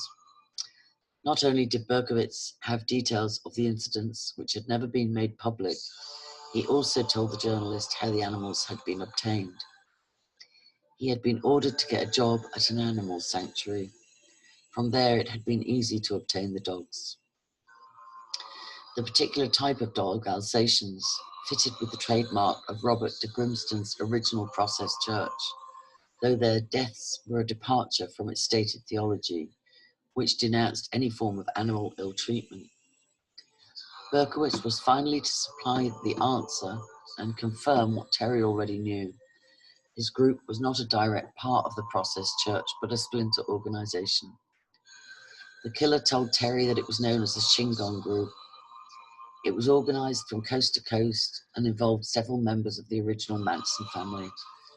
Alice Perry had been a member of one group, but had tried to leave, hence her death. Nor did the killings cease after Berkowitz's arrest on the 10th of August 1977. Not only did people he privately identified as fellow members of the group die in very strange circumstances, but others, previously unknown, were murdered in what was clearly a form of ritual. Typical was the case of Howard Green and Carol Maron.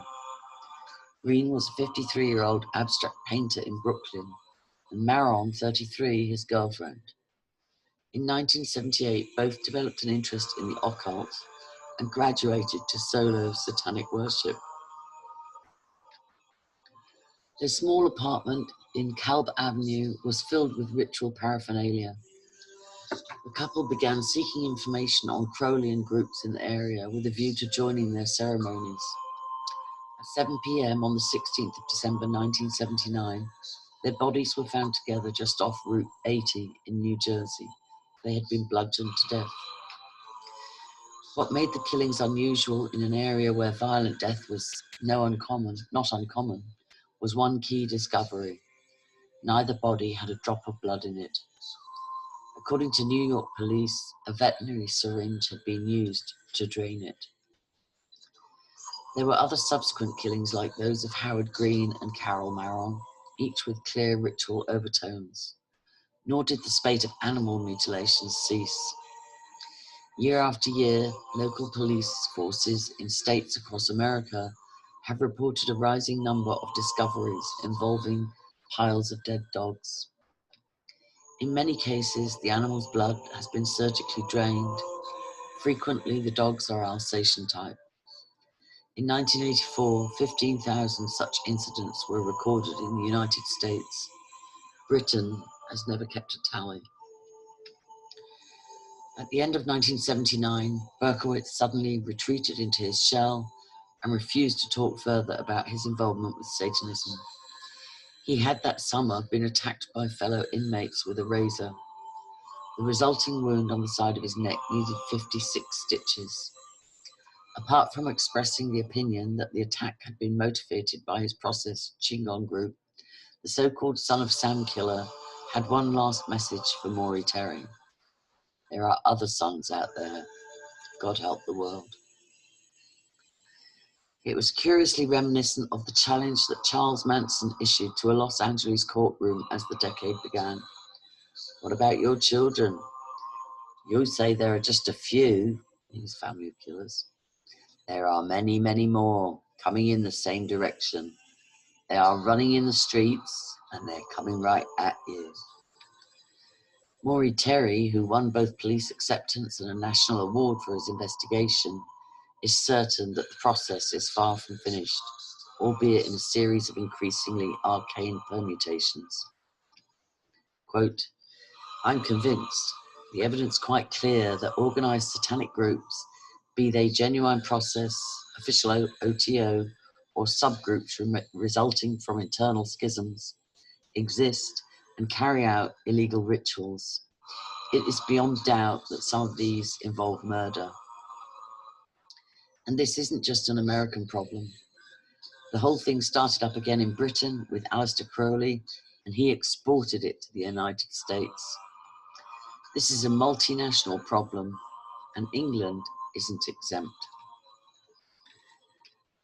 Within a few months, Maury Terry was to be proved right. Robert de Grimston stayed in America. He lives and is periodically the subject of police surveillance in New York, but the Process Church itself had come to Britain at the time of the Manson trial. It lay low for nearly 2 decades. When it resurfaced in Christopher Bray's Lamp of Thoth magazine during the summer of 1988, it was as if it had never been away. The message was the same.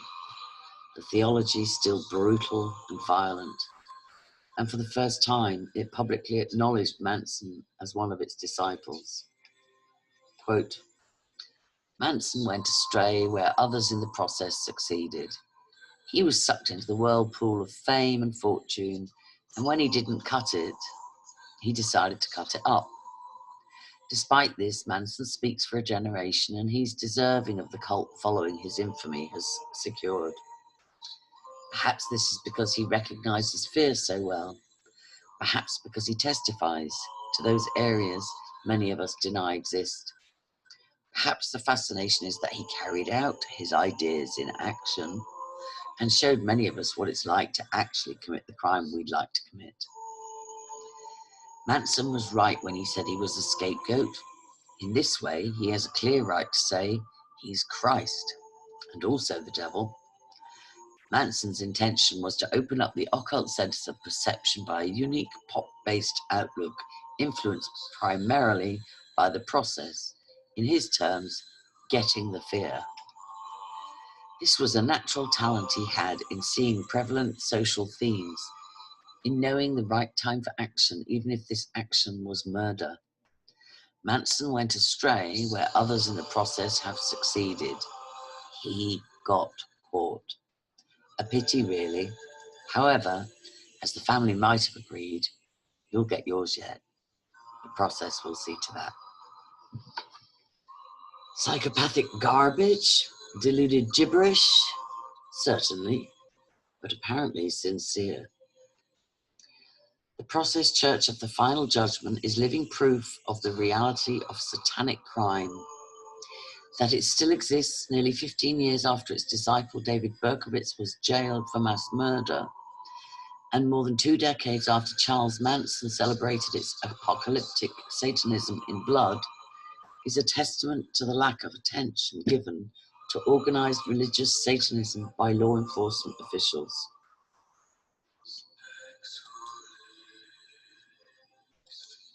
A thriving process, and Christopher Bray was happy to include a contact address for potential recruits, is a danger throughout the world. But the world is busy burying its collective head in the sand. The Ordo Templi Orientis, the First Church of Satan, the Temple of Set, and the Process Church of the Final Judgment are all international satanic groups categorized by law enforcement specialists as, quote, religious Satanism. Yet each bears the hallmark of what those same detectives recognize as satanic cults.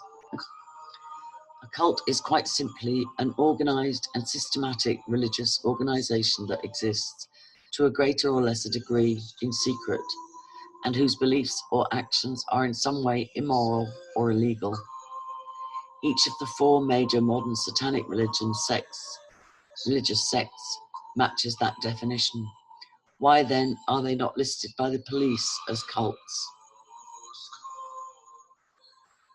The answer is that satanic cults, as a category, exists only to describe those cases where law enforcement officers have failed to pigeonhole the perpetrators in any other way. Put simply, this means that even where police are prepared to accept as genuine a child's disclosures of ritual abuse or murder, unsuccessful investigations are effectively dumped in a file marked Satanic Cult.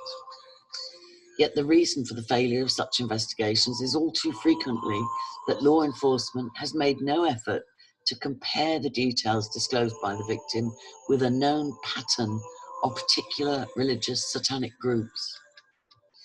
To use an analogy, most organized crime or terrorist groups throughout the world have trademarks peculiar to them and which enable criminal intelligence teams to identify the organizations likely to have been responsible for a particular offense.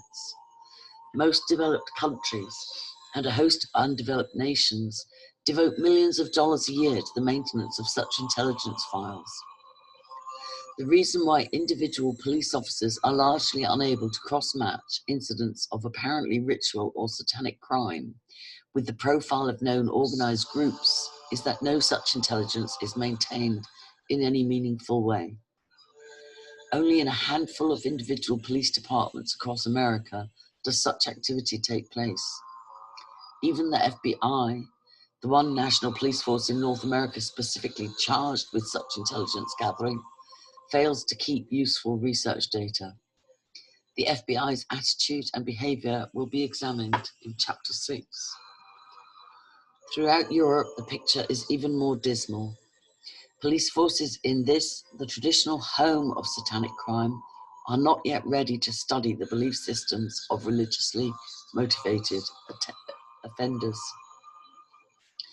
The result is the mysterious, quote, satanic cult. While some individual cases may throw up details which are non-traditional, most known incidents of ritual abuse and crime conform to set satanic patterns. An official law enforcement label of satanic cult should be seen as an indication of deep malaise in the policing of satanic crime. That the malaise is worldwide is all the more meaningful. That's the end of chapter 5, also horrendous to read, possibly the same to listen to, and yet essential in deconstructing and exposing the satanic ritual abuse of children. Angela Power Disney, angelascashes.org. Please pray before reading each one of these, or listening to each one of these chapters, and pray for the children.